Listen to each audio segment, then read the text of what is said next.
Hey, hello, this is Dave. It is March 8th, 2017.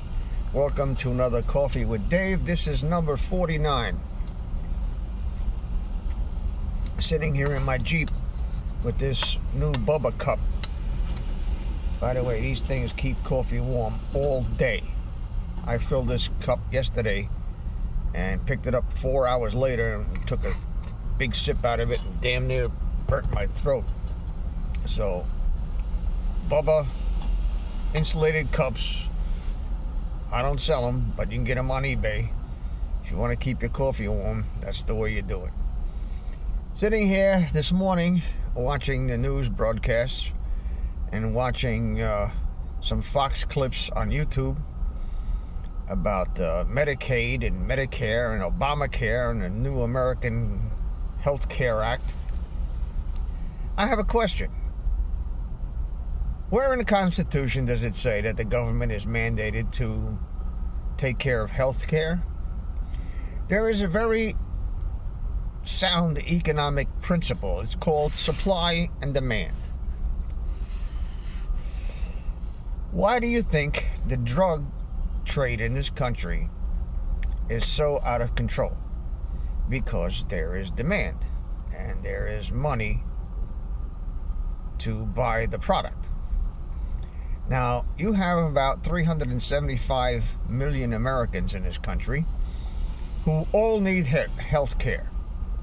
Everybody needs health care sooner or later.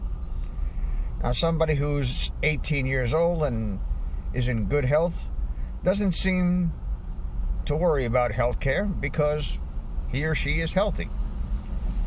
And the flaw in Obamacare was to mandate everybody to have health care, otherwise we would penalize them on their taxes. That raises another question. Who the hell is the government to tell me where to spend my money? Go get the $9 trillion that you pissed away over in Afghanistan, and then come and tell me I have to buy health care or else. And even Trump should say, we are going to let the free market take care of health care because there are only so many people that can afford health care. The other people who can't afford health care have to be, if you're going to cover them, subsidized by charging more of the people who are paying for it. This is like car insurance. Okay? Car insurance is just spreading the risk. It's taking a big risk out of one group and mushing it around and spreading it around to everybody else. That's what the name of the game is in the insurance company business. Okay? So, you have 375 million people who need health care. Half of them can't afford it, and the other half don't want to pay for it. So what you do is you let the market handle it, just like car insurance. You know, it's health care today, it'll be car insurance tomorrow, it'll be homeowners insurance the next day after that, and pretty soon the government controls everything. This is one thing that I don't agree with Donald Trump about. Health care is none of the government's goddamn business. Now, I have health care through the Veterans Administration. They take care of everything. I don't get any bills or anything. Anytime I'm sick, anytime I need something, I go to the Veterans Administration. They take care of it. And that's good. And it's going to get better under Trump.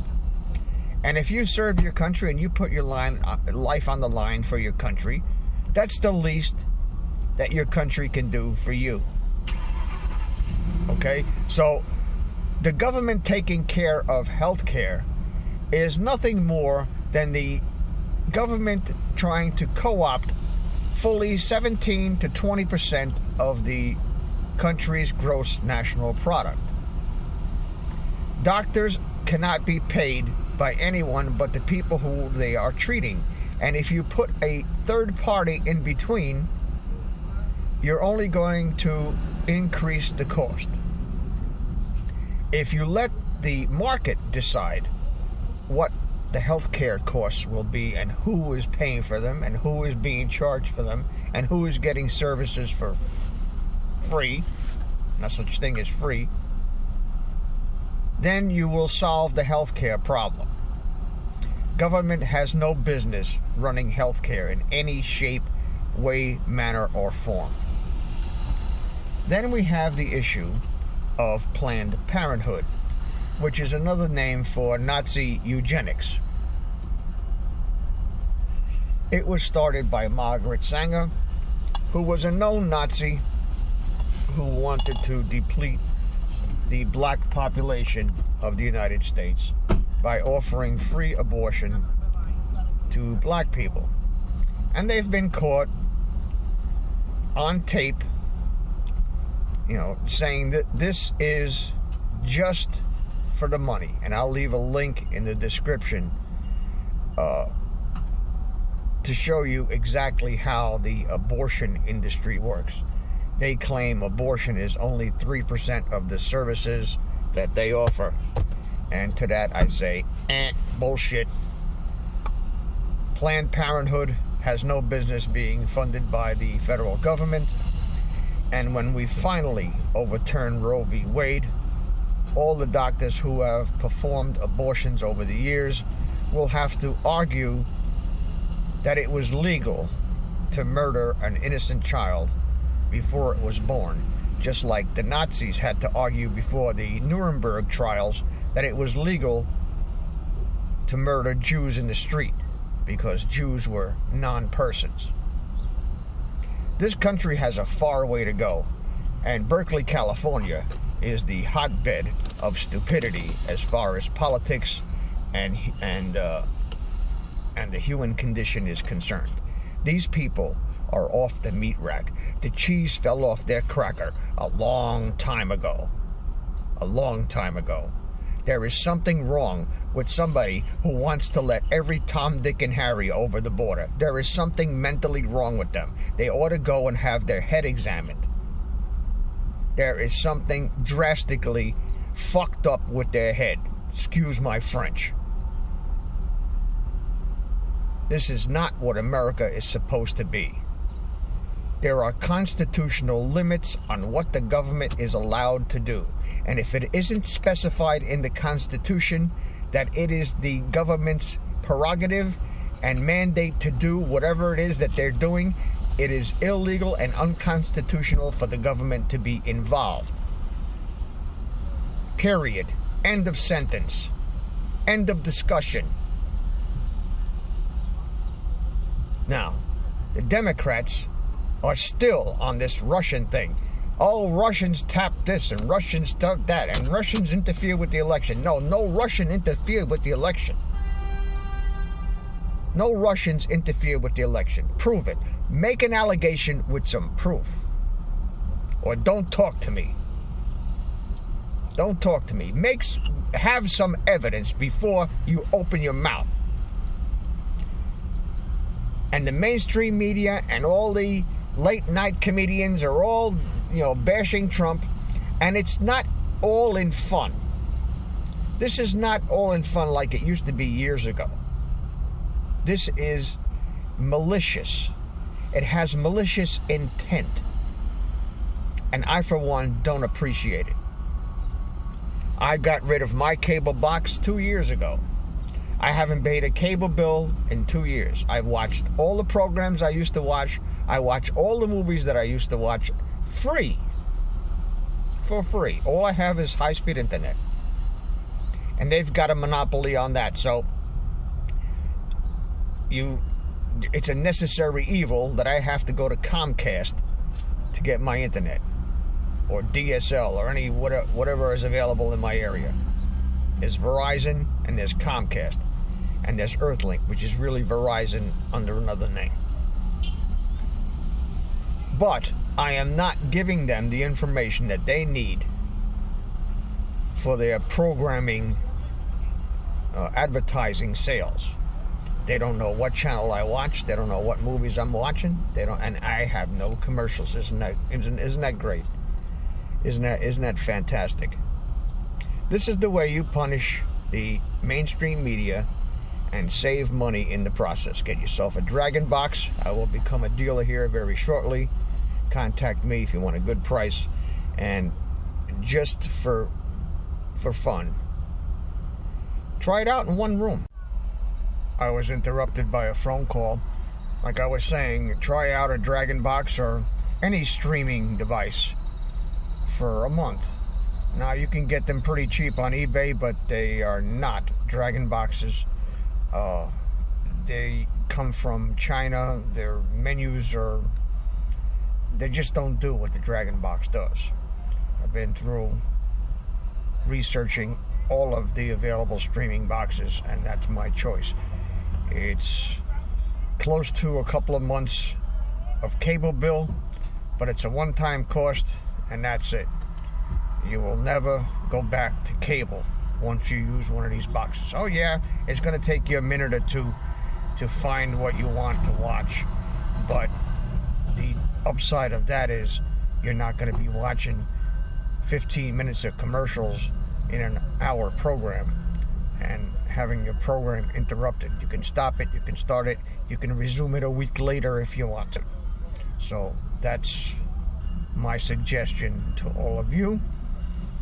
The mainstream media is dead. This is the new news media. People like me, people like Alex Jones and Gary Franchi will bring you the news, will bring you interesting discussions, and we have no motive to lie to you. We have no motive to lie to you. Now, getting back to current events, Russia had nothing to do with influencing the elections. Everybody with half a brain knows that. And the mainstream media, along with the Democrats, are desperately trying to put this mime over on the public, and even on the internet you'll see some of it. But that's going to die out pretty soon because they're going to be discredited and proven to be bullshit artists the way they always are. This changes everything, folks. The election of Donald Trump changed everything. The country will never be the same again. Thank you, Jesus. Thank you, Jesus. And it's up to us to make sure that the momentum doesn't stop. To make sure that the people out there are held accountable to their promises, especially the politicians. Donald Trump is doing a pretty good job, I think. I think he got stuck with this Obamacare thing, and he knows that the only way to fix Obamacare is to completely disembowel the government from this craziness of this utopia of having everybody have health care. Everybody cannot have health care. Everybody needs to have car insurance. But you see, in car insurance, not everybody has an accident. In fact, a very small minority of people have accidents. If everybody had an accident, the car insurance business would either do one of two things. They'd go out of business, or the premiums would be so astronomical that nobody could afford it. But everybody needs health care. So everybody, if you spread out the cost of everybody needing health care, the insurance premiums are going to be what they are, because the doctors don't want to take pay cuts. But you see, you have 375 million people, and there is limited resources. With the government, see, they can print the money. They can print the money, make the money more worthless. So whether they're taking it out of your pocket in premiums, or they're devaluing the money by printing the money to pay for health care, they're still taking it out of your pocket, one way or another. They're taking the value out of your pocket. I'll give you an example. People who bought houses 40 years ago might have paid $35,000 for a real nice house. Today, on the market, that same house is probably worth 10 times as much. And they sit back in their recliners and they tell their friends, look how much money I made on this house. I bought it for $35,000 30 years ago. I was offered $250,000 or $500,000 and I turned it down. You didn't make any money on the house.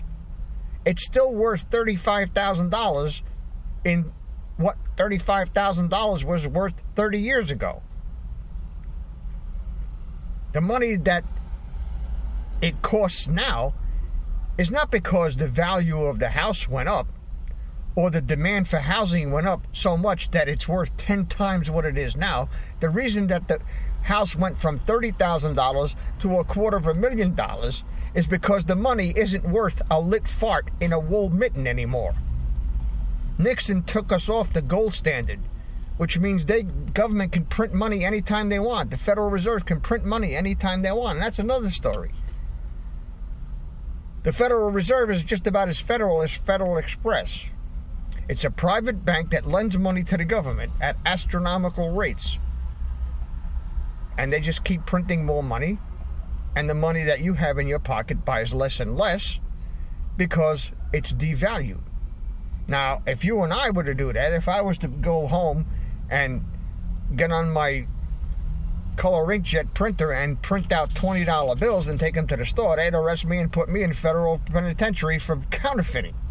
But that's exactly what they're doing when they're printing money with nothing to back it up, with no value to back it up. It's electronic bullshit.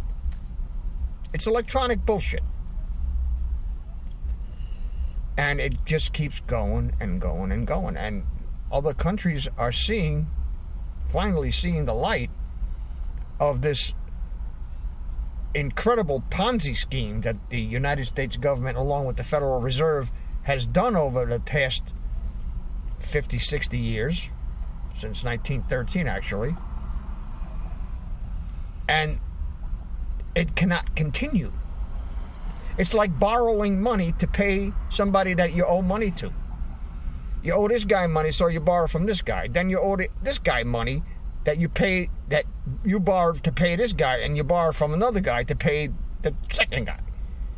And each time you compound the problem by incurring more and more interest, more and more interest, more and more interest. The money isn't worth a lit fart. It isn't. And the attempt of the government to take over the healthcare industry is crazy. It's stupid. It's like insuring a bunch of drivers that you know are going to go out and wreck their car. They're going to go out and they're going to smash their car up against a tree, but you take their policy anyway.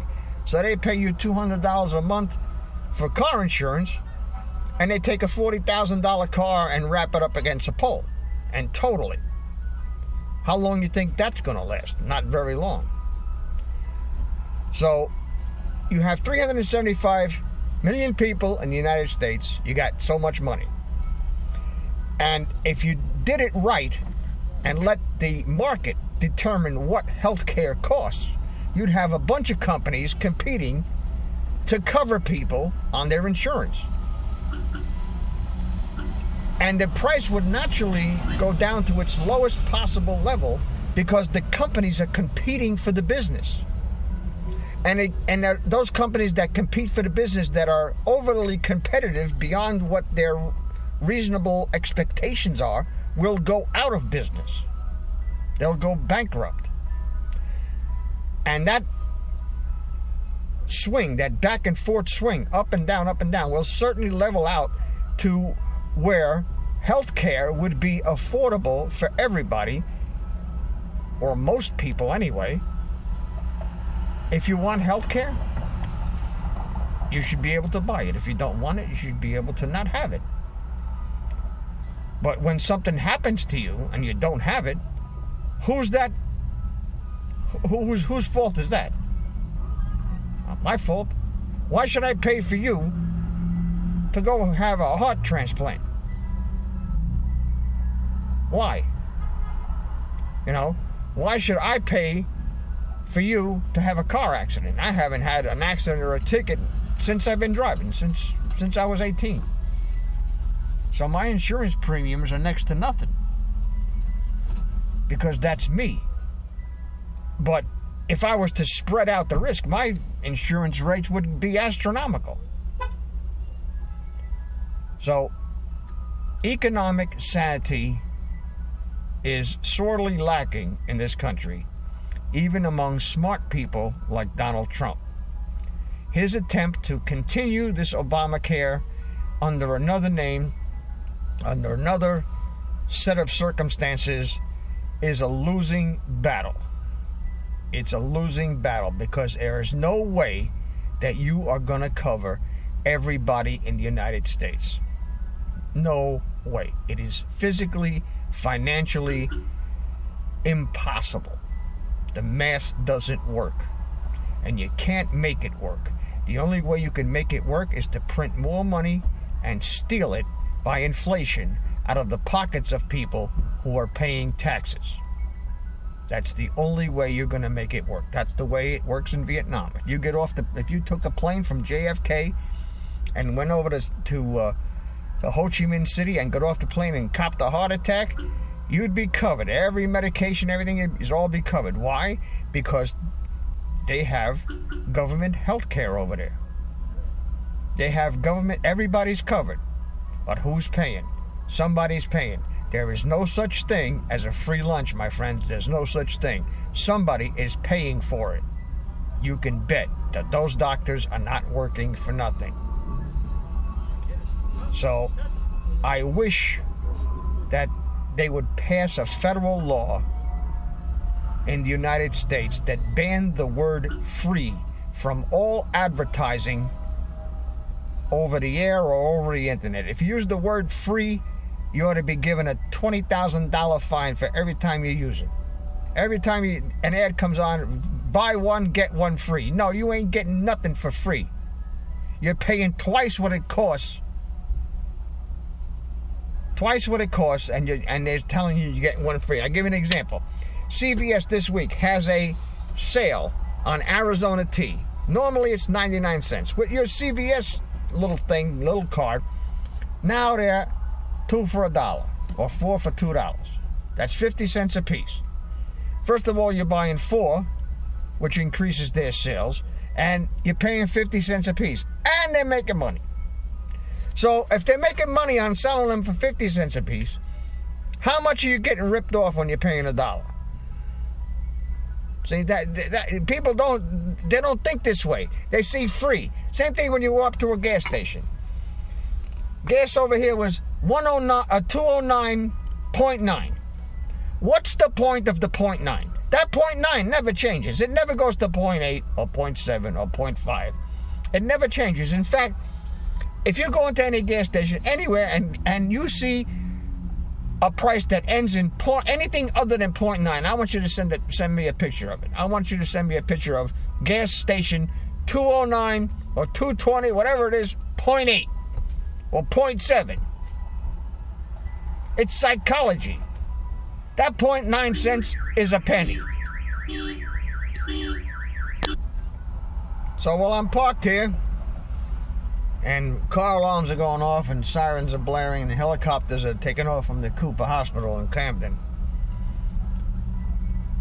just think about, have some common sense on your own economics. The economics in this country is 99.9% psychology and 1% value. Because these people don't know what makes the economy work. It's all smoke and mirrors. It's all a big Ponzi scheme that eventually has to come crashing down with something that's probably going to be worse than the crash of 29. I wasn't alive for that one, but my father was. And you see some documentaries that people were selling their kids on the street in New York because they couldn't afford to feed them. Is it going to get that bad? Does it have to get that bad before people realize that what the government is telling them is total bullshit. What's it going to take? If you want to pass government health care, then amend the Constitution authorizing the government to take care of people. Never going to happen. This government has been doing things that are not authorized by the Constitution for many, many, many years. Social Security is one of them. Who is the government to take money out of your pocket? If I had all the Social Security money that I paid in, I could buy a gold-plated Jeep. I could pay off my mortgage and have 6 figures left over. I paid more money into Social Security than I will ever get back out of it. And if you include the compounded interest, had I had that money to put in the bank in a savings account, even a bullshit savings account at 2% interest, I would have had at least $1 million by now. At least. And where's that money going? The Social Security system is damn near bankrupt. In fact, they borrow out of Social Security to do other things. They pissed away $9 trillion. $9 trillion, just poof, like a fart in the wind. And nobody says nothing. Where's the goddamn money? That's our money. We don't have a say in that. That's George Bush, both of them, and the fake President Obama, who pissed away more money than all the other previous presidents combined. I've been saying this for years. You want to clean the swamp? Then lock and load, and let's roll. Because that's the only way that you're going to solve this problem in Washington, D.C. The only way. All of this stuff with we're going to charge this, we're going to charge this guy with treason, we're going to get this guy for pay and play, it's going to take too long. I'm not going to see it in my lifetime. How you like that? And you're probably not going to see it in yours. Even if you're 20 years old, you won't see it in yours. The only way that this is going to happen is Revolution 2.0. Instead of the British, it's going to be our own government. We take them out in gunpoint. We put them on trial for treason and violating the public trust and whatever crimes they've committed against children and everything else that they're doing down there. And whoever's found guilty is hung. Build the gallows around the White House and hang them all. That's how you drain the swamp. That's how I would drain the swamp. And I believe if we don't see some really incredible things happening very soon, like some well-known people, Hillary and Bill Clinton and George Soros and Podesta and Anthony Weiner, get charged with the crimes that they've committed. If that doesn't happen really, really soon, I think it's time to lock and load. This is Dave from NetForTruthUSA.com. Thank you for watching. If you like these videos, please support us, like and subscribe. We have Patreon, GoFundMe, and PayPal links in the description. Thank you very much for listening.